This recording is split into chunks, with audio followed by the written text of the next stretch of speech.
बिस्मिल्लाहिर्रहमानिर्रहीम। नाज़रीन, क्रिएटर और क्रिएशन के अपने इस प्रोग्राम में आपका खैर मकदम करते हैं। नाज़रीन, जैसा कि आप जानते हैं कि ये हमारी सीरीज़ सवाल और जवाब की चल रही है और आज हमारे पास एक सवाल आया है कि हम नेचर से क्रिएटर को कैसे पहचाने। कल हमने डिस्कस किया था कि अपने आप से क्रिएटर को कैसे पहचाने। आज जो सवाल किया है कि नेचर से क्रिएटर को कैसे पहचाने। तो नाजरीन, मेरे पास एक साहब आए जो क्रिएटर को नहीं मानते थे और उन्होंने मुझसे सवाल किया कि आप नेचर से क्रिएटर को कैसे साबित करेंगे। तो मेरा सवाल उनसे यह था कि आप करते क्या हैं। उन्होंने जवाब दिया कि मैं शहद का काम करता हूं और मेरे पास बहुत सी शहद की मक्खियां हैं जिनको हम लेकर जाते हैं और शहद की मक्खियां फूलों से रस निकालने के बाद वो शहद बनाती हैं और शहद बनाकर उसे जमा करती हैं। हमको तमाम सीजन पता है, हम अपने ट्रक के अंदर उन डिब्बों को लेकर जाते हैं और उस जगह अपने डिब्बे रख देते हैं और शहद बन जाता है। तो मैंने उनसे सवाल किया कि भाई एक बात बताओ, शहद की मक्खी करती क्या है। कहा करती क्या है, शहद की मक्खी उड़ती है, फूल पर बैठती है, उसका रस चूसती है और फिर उसके बॉडी के अंदर एक प्रोसेस होता है और वो डिब्बे में जहां पर हम रानी मक्खी को कैद किए हुए हैं वहां जाकर वोमिट कर देती है। तो मैंने कहा यार एक बात बताओ, दुनिया इतनी तरक्की कर गई है, तुमको यह भी पता है कि शहद की मक्खी उड़ती है, फूल पर बैठती है, वहां से रस निकालती है, उसके बाद यहां जमा कर देती है। तो दुनिया में इतनी तरक्की हो गई है, कैसी मशीन बना लो, वो मशीन फूल से रस निकाल दे और जो प्रोसेस जो है उस शहद की मक्खी के बॉडी के अंदर होता है, वो लैब में जाने के बाद कैसे फंक्शन करती है शहद की मक्खी और किस तरह से प्रोसेस करके उसको शहद में बदलती है, वो कर लो और उसके बाद ये सब डिब्बे डिब्बे ले जाने की क्या जरूरत है। तुम एक काम करो कि शहद की एक मशीन बनवा लो। उसने मुझे पलट कर जवाब दिया कि दुनिया में अभी कोई ऐसी मशीन नहीं बनी जो फूलों से रस निकाल ले और उसको शहद में तब्दील कर दे। तो हमने हंसकर कहा कि नेचर से क्रिएटर को अगर समझना है तो इस मक्खी को देखो, तुम्हारी आंख के सामने उड़ती है, फूलों से रस लाती है और छत्ते में लाकर जमा कर देती है। अब ये तो बात इंसान के हाथ में है कि इंसान ने उसकी रानी मक्खी को पकड़ रखा है और डिब्बे में कैद कर रखा है। नेचर ने उसको जमीन के अंदर शहद जमा करने की बात नहीं की थी।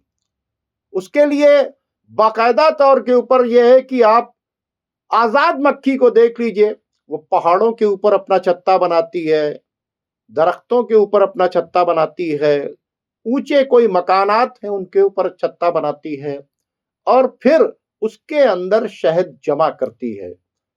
तो इंसान इतना मजबूर है कि वो एक शहद की मक्खी जो काम कर रही है, जिसे उसके बनाने वाले क्रिएटर ने नेचर के अंदर छोड़ा है और उसको हम देख रहे हैं और बाकायदा तौर के ऊपर अब तो बहुत ही एडवांस कैमरे हैं कि अगर फूल पर लगा दिए जाएं तो फूल के अंदर के एक एक जर्रे को जो है वो देख लेता है। उसके बावजूद आज ये इंसान इतना मजबूर है कि वो एक मक्खी नहीं बना सकता और बात करता है कि वो क्रिएटर एग्जिस्ट नहीं कर रहा। सवाल पूछता है कि डज गॉड एग्जिस्ट। तो ये देख लो, एक मक्खी को तुमको पता चल जाएगा कि मक्खी किस तरह से शहद निकालती है और जमा करती है। तुम्हारे गली मोहल्ले में गाय और दूध देने वाले जानवर टहलते हैं, हाँ? उनको हरा चारा खिलाते हैं और दूध मिल जाता है सफेद रंग का। तो अगर वाकई तुम इतने पावरफुल हो चुके हो तो चारा खिलाकर दूध बना लो। नहीं बना सकते। इसके मतलब जिधर भी तुम निगाह डालोगे तो कुदरत की एक से एक अनमोल चीजें मौजूद हैं, जिनको देखकर तुम हवाई जहाज तो बना सकते हो, जिनको देखकर तुम सबमरीन तो बना सकते हो, जिसको देखकर तुम जो हो ड्रोन्स तो बना सकते हो, जिसके सिस्टम को देखने के बाद तुम अपनी नेटवर्किंग तो कर सकते हो। आज जो ये नेटवर्किंग का खेल है, ये नेटवर्किंग भी मोहताज है किसकी? उस शहद की मक्खी ने उस सिस्टम को बताया, जिसके वजह से आज जो आपके कम्युनिकेशन का सिस्टम है ये किससे चल रहा है। और आप ये देखिए, शहद की जो मक्खी है उसमें जो उसका लीडर है यानी रानी मक्खी, वो मॉनिटर करती है।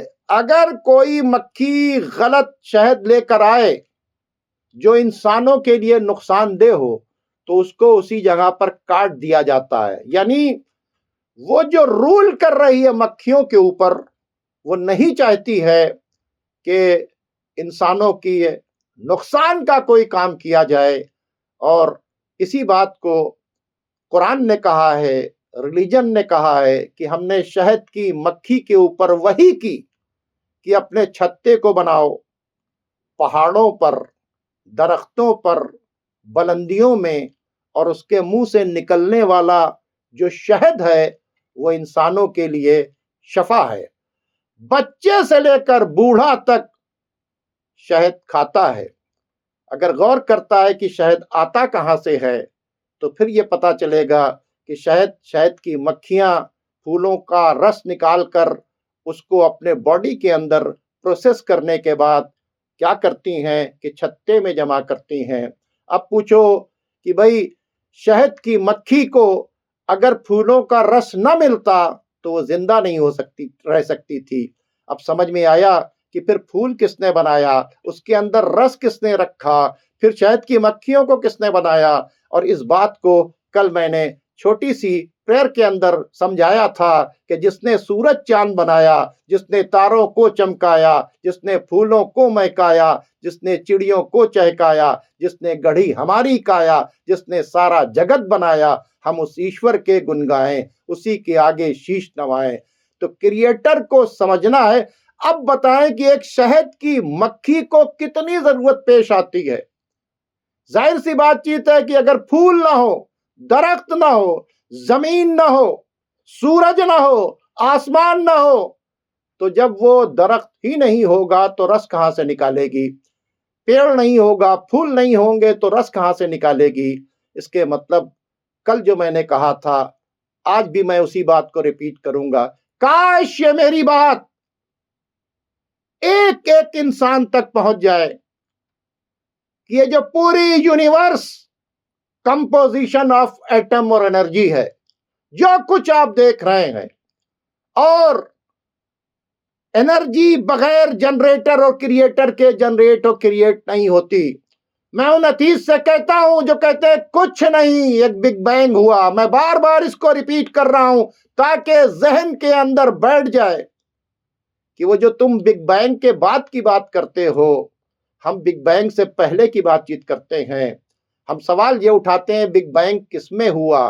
का एक गोले में हुआ। हम पूछते हैं उस गोले को किसने बनाया, उसके अंदर एनर्जी किसने रखी, कौन है जिसने उसको विस्फोट किया, और कितना जबरदस्त और कितना बैलेंस और कितना कंट्रोल निजाम है कि पूरी यूनिवर्स एक्सपैंड होती चली जा रही है और सबके जरूरत का इंतजाम ऊपर वाले ने जमीन के ऊपर कर रखा है, जमीन की गहराइयों में कर रखा है, आसमानों की बुलंदियों में कर रखा है, पहाड़ों पर कर रखा है, दरियाओं पर कर रखा है। तो अगर नेचर से क्रिएटर को समझना है तो मैंने तो मिसाल शहद की मक्खी की दी है, नेचर में जहां चाहोगे गौर करोगे, तुमको समझ में आएगा। हर क्रिएशन पुकार पुकार कर कहेगी कि हमारा एक क्रिएटर है। मुझे उम्मीद है कि मैंने सवाल का जवाब दे दिया। चूंकि वक्त खत्म हो गया है, इसलिए आप हमें इजाजत दीजिए। खुदा हाफिज।